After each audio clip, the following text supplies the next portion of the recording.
লাইফস্টাইলে আপনাদের সকলকে স্বাগত। এখন রমজান মাস চলছে আর আজ আমি আপনাদের সাথে শেয়ার করব রমজান স্পেশাল ভেজ পকোড়ার রেসিপি। এটি খেতে ভীষণ টেস্টি আর বানানো অনেক সহজ। এই ভেজ পকোড়া আপনারা ইফতারে বানিয়ে নিতে পারেন খুব সহজেই। তাহলে চলুন দেরি না করে এবার ভেজ পকোড়ার রেসিপিতে যাওয়া যাক।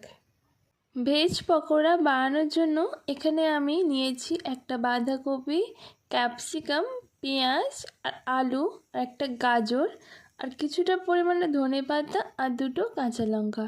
এগুলোকে আমি খোসা ছাড়িয়ে ভালোভাবে ধুয়ে পরিষ্কার করে নিয়েছি। সবার প্রথম আমি বাঁধাকপিটা ভাপিয়ে নেব। তার জন্য একটা পাত্রে কিছুটা পরিমাণে জল আমি গরম করে নিয়েছি আর তার মধ্যে সরু সরু করে কুচিয়ে নেওয়া বাঁধাকপিটা দিয়ে দিলাম। বাঁধাকপিটাকে আমি খুব ভালোভাবে ভাপিয়ে নেব। আর বাঁধাকপিটা ভাপাতে আমার সময় লেগেছে 8 থেকে 10 মিনিটের মতো। খুব ভালোভাবে বাঁধাকপিটা ভাপানো হয়ে গেলে একটি চুবড়িতে আমি ভালোভাবে জলটা ঝরিয়ে নিচ্ছি।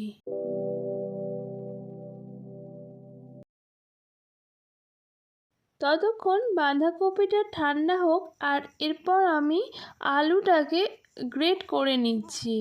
খুব ভালোভাবে আলুটা কিন্তু গ্রেট করে নিতে হবে। আপনারা চাইলে সরু সরু করে আলুটা কুচিয়েও দিতে পারেন। এরপর আমি এই আলুর গ্রেটটার মধ্যে 1 কাপ পরিমাণে জল দিয়ে দিলাম। জলটা দিয়ে আলুটাকে খুব ভালোভাবে আমি ধুয়ে নেব। দেখুন ফেনা ফেনা বার হচ্ছে। ঠিক এই কারণেই আলুটাকে গ্রেট করে নেওয়ার পর ভালোভাবে জল দিয়ে ধুয়ে নিতে হবে। আর ধোয়া হয়ে গেলে এটা এরকম হাত দিয়ে প্রেস করে করে জলটা একেবারে নিগড়ে নিচ্ছি। এইভাবে আমি আলুটাকে জল থেকে ঝরিয়ে একটা মিক্সিং বোলে রেখে দিলাম। এরপর আমি গাজরটাকেও আলুটার মতো সেমভাবে গ্রেট করে নেব।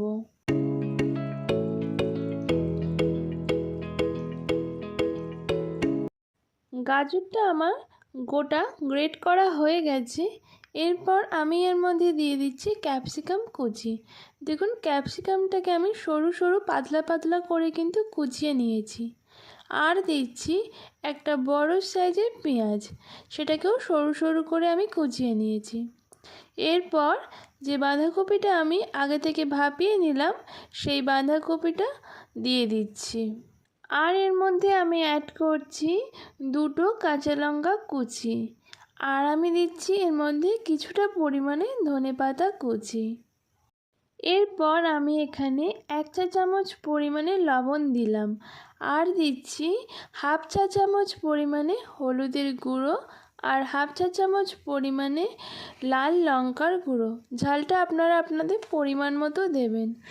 আর 1 চা চামচ পরিমাণে কাশ্মীরি লাল লঙ্কার গুঁড়ো আর 1/2 চা চামচ পরিমাণে জিরের গুঁড়ো আর ধনের গুঁড়ো, গরম মশলা গুঁড়ো। এরপর এর মধ্যে আমি দিয়ে দিচ্ছি 1 টেবিল চামচ পরিমাণে সাদা তেল। আর অ্যাড করছি বেসন। এখানে আমি 3 টেবিল চামচ পরিমাণে বেসনটা দিয়েছি। বেসনের পরিমাণটা কিন্তু একটু বেশি আমি এর মধ্যে দিয়েছি, কারণ বাঁধাকপিটা যেহেতু ভাপানো হয়েছে তাই একটু জল জল আছে, সেই জন্য বেসনের পরিমাণটা কিন্তু আপনারা বুঝে শুনে দেবেন। একটু হয়তো বেসনের পরিমাণটা বেশি লাগতে পারে। বেসনটা দিয়ে সবজিগুলোকে খুব ভালোভাবে হাত দিয়ে আমি মেখে নিচ্ছি। দেখুন আমার ভালোভাবে কিন্তু মাখানোটা হয়ে গেছে। এরপর পকোড়াগুলো ভাজার জন্য গ্যাসের ফ্লেমটা অন করে এর মধ্যে আমি একটা কড়াই দিয়েছি। আর আমি এর মধ্যে একটু বেশি পরিমাণে সাদা তেল দিয়ে দিলাম। তেলটা খুব ভালো মতো গরম হয়ে আসলে আমি একে একে পকোড়াগুলোকে তেলের মধ্যে ছেড়ে দিচ্ছি। তেলের মধ্যে আমি 7টা পকোড়া ছেড়ে দিয়েছি। এরপর আমি উল্টে পাল্টে পকোড়াগুলোকে গোল্ডেন ব্রাউন করে ভেজে নেব।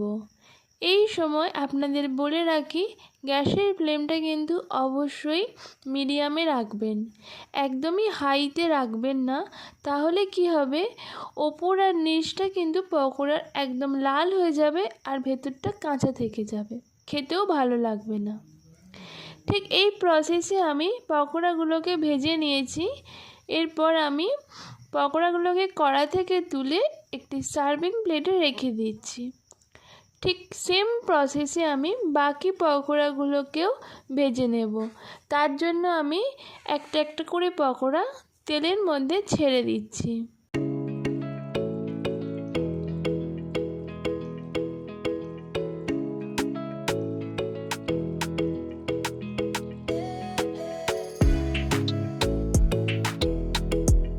কড়ার মধ্যে সবকটা পকোড়া দিয়ে দেওয়ার পর আমি আবারও উল্টে পাল্টে এই পকোড়াগুলোকে ভেজে নেব।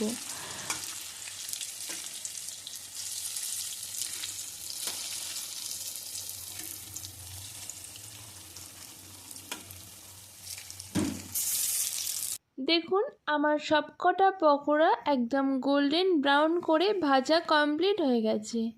এরপর আমি কড়ার তেল থেকে ছেঁকে সার্ভিং প্লেটে রেখে দিচ্ছি। আর আমার আজকের তৈরি হয়ে গেছে ভেজ পকোড়া। এই রকম ভেজ পকোড়া আপনারাও বাড়িতে তৈরি করে দেখতে পারেন, আশা করছি আপনাদের খুবই ভালো লাগবে। আর এই পকোড়াটা আমি টমেটো সসের সাথে সার্ভ করেছি, আপনারা চাইলে গরম চা বা কফির সাথেও খেতে পারেন। আমার আজকের রেসিপি আপনাদের কাছে কেমন লাগলো সেটা অবশ্যই কমেন্টে জানাবেন। যদি ভালো লেগে থাকে তাহলে একটা লাইক করবেন আর শেয়ার করবেন। আর এই রকম নিত্য নতুন রান্না দেখতে আমার চ্যানেলটাকে সাবস্ক্রাইব করে আমার পাশে থাকবেন। তাহলে আজকের মতোই ধন্যবাদ, দেখা হচ্ছে পরবর্তী ভিডিওতে।